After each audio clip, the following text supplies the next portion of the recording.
Halo, selamat datang di channel Money Seed. Hari ini kita akan membahas sesuatu yang sedang mengguncang ruang publik Indonesia, yaitu 17+8 tuntutan rakyat. Gerakan ini lahir dari keresahan masyarakat terhadap situasi politik dan ekonomi di tahun 2025, ketika kepercayaan publik terhadap lembaga negara berada di titik terendah. Kenapa disebut 17+8? Karena ada 17 tuntutan jangka pendek yang harus dipenuhi pemerintah dalam hitungan hari, tepatnya sampai 5 September 2025. Dan ada 8 tuntutan jangka panjang yang ditargetkan bisa dicapai dalam setahun, sampai 31 Agustus tahun 2026. Angka 17 dan 8 juga merujuk pada tanggal kemerdekaan Indonesia. 17 Agustus, seolah rakyat ingin mengatakan, inilah kemerdekaan baru yang mereka perjuangkan. Kemerdekaan dari ketidakadilan, korupsi, dan privilege segelintir elit di jalanan.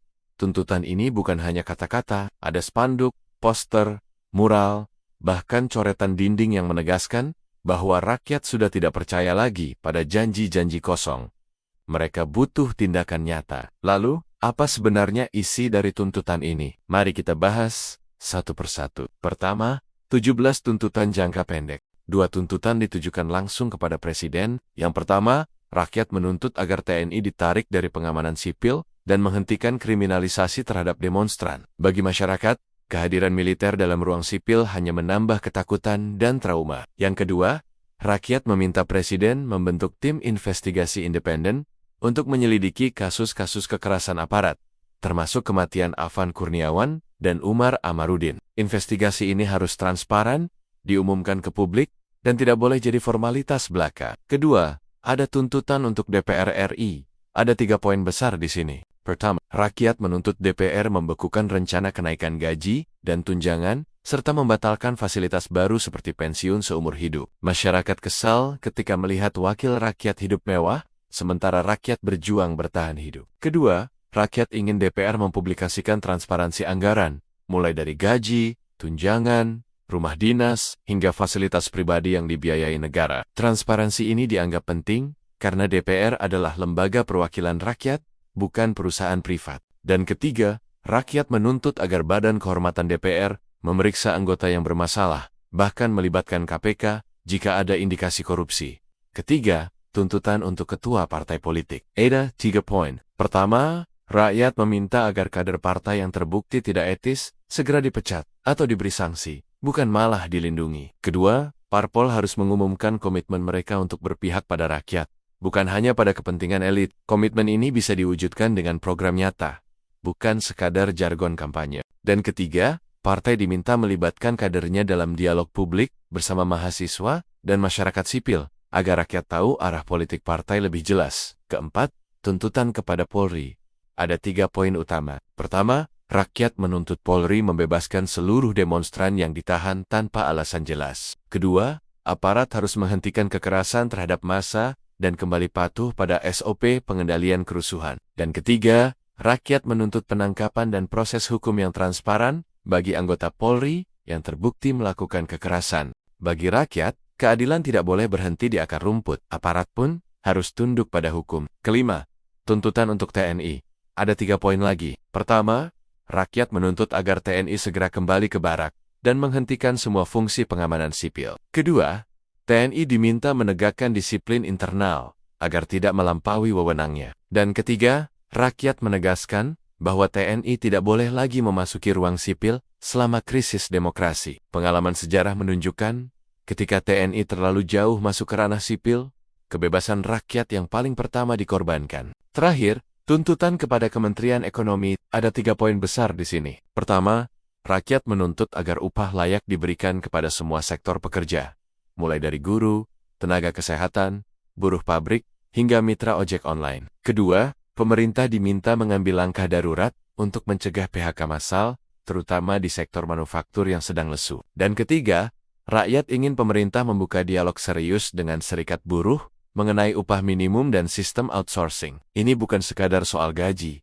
tapi juga soal masa depan pekerjaan yang layak. Itulah 17 tuntutan jangka pendek yang harus segera dijawab. Semuanya praktis, langsung menyentuh masalah nyata sehari-hari, dari hak demonstrasi hingga hak mendapatkan upah layak. Namun rakyat sadar, ada masalah struktural yang tidak bisa selesai hanya dalam hitungan hari. Karena itu, mereka juga menyusun 8 tuntutan jangka panjang. Pertama, reformasi DPR besar-besaran. Rakyat meminta adanya audit independen, pengetatan syarat menjadi anggota DPR, serta pencabutan fasilitas istimewa seperti pensiun seumur hidup, mobil dinas mewah, hingga pengawalan pribadi yang dibiayai negara. DPR harus kembali pada fungsi dasarnya, mengawasi pemerintah, dan membuat undang-undang, bukan mencari keuntungan pribadi. Kedua, reformasi partai politik. Parpol diminta untuk lebih transparan, termasuk mempublikasikan laporan keuangan tahunan. Selain itu, partai harus berhenti jadi kendaraan oligarki. DPR sebagai lembaga legislatif juga harus benar-benar mengawasi eksekutif, bukan malah menjadi stempel politik pemerintah. Ketiga, reformasi perpajakan. Rakyat ingin sistem pajak yang lebih adil, di mana beban pajak tidak hanya menekan kelas menengah dan bawah. Sementara para konglomerat dan perusahaan besar masih bisa memanfaatkan celah regulasi untuk menghindar dari kewajiban. Reformasi pajak dianggap kunci agar Indonesia bisa membiayai pembangunan tanpa utang yang terus menumpuk. Keempat, rakyat menuntut agar pemerintah segera mengundangkan RUU perampasan aset koruptor. Tanpa undang-undang ini, pemberantasan korupsi akan selalu pincang. Banyak kasus di mana koruptor dihukum penjara, tetapi harta hasil kejahatannya tetap dinikmati keluarganya. Rakyat tidak ingin lagi melihat drama koruptor tertawa di balik jeruji, sementara rakyat kecil terus menderita. Kelima, reformasi Polri agar menjadi lembaga yang profesional, humanis, dan benar-benar melindungi masyarakat. Rakyat sudah terlalu sering melihat kasus penyalahgunaan kekuasaan, mulai dari pungli, kriminalisasi, hingga keterlibatan dalam bisnis gelap. Reformasi Polri bukan sekadar mengganti pimpinan, tapi juga membangun budaya baru. Keenam, TNI kembali sepenuhnya ke barak, tanpa pengecualian. Reformasi militer harus ditegakkan, agar Indonesia tidak mundur ke era otoriter.